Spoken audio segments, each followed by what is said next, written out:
Hello সবাইকে, কি অবস্থা সবাই? সবাই কেমন আছো? আমার আরো একটি নতুন ট্রাভেল ভ্লগে সবাইকে আমন্ত্রণ জানাচ্ছি। এটা হচ্ছে আমার চোখে দেখা প্রাগের ঐতিহ্য, সংস্কৃতি, ইতিহাস নিয়ে তৈরি করা গল্পের প্রথম এপিসোড। যারা বড় বড় পুরনো শহরগুলোর ইতিহাস, ঐতিহ্য, সংস্কৃতি, সংস্কার সম্পর্কে জানতে চাও, তাদের জন্য প্রাগ হতে পারে একটা সুন্দর ডেস্টিনেশন। আর এই ডেস্টিনেশন ফিক্স করেছে জয়ন্ত। ওই দিন জয়ন্তর ওয়ার্কশপ ছিল। ওয়ার্কশপ শেষ করে আমাদের ফ্লাইট ছিল আমাদের নিকটবর্তী শহর ভিক্টোরিয়া গাস্টিস থেকে।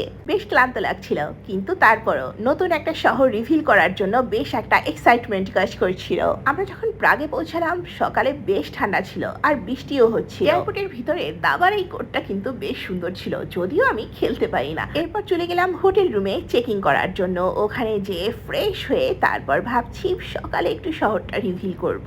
এখানের বিল্ডিং গুলোর ভেতরটা একটু অন্যরকম, কেমন একটা পুরোনো দিনের ভাইবস আছে, রাজপ্রাসাদের মতো। প্রাগ খুবই ওয়েল কানেক্টেড একটা শহর। বিশেষ করে ট্রামগুলো দেখলে চোখ জুড়িয়ে যায়।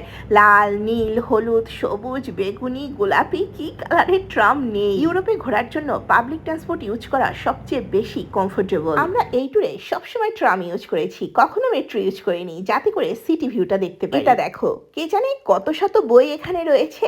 কি সুন্দর তাই না? পুরোটাই বই দিয়ে তৈরি বুক টাওয়ার। একটা কথা আগেই বলে নিচ্ছি, শুধু প্রাগ নয়, আমার তো মনে হয় চেক রিপাবলিকের প্রত্যেকটা শহরের আর্কিটেকচারাল বিউটি জাস্ট অসাধারণ, যেগুলো শত বছরের পুরনো ঐতিহ্যকে বহন করে। এরপর চলে গিয়েছিলাম নদীর সাইডে। নদীর সাইডে দাঁড়ালে প্রাগ শহরের পুরো সৌন্দর্যটা এক নজরে দেখা যায়। প্রাগ শহরে ঢোকার পর বেশ ভালো একটা ফিল পেয়েছি। সত্যি সুন্দর একটা শহর।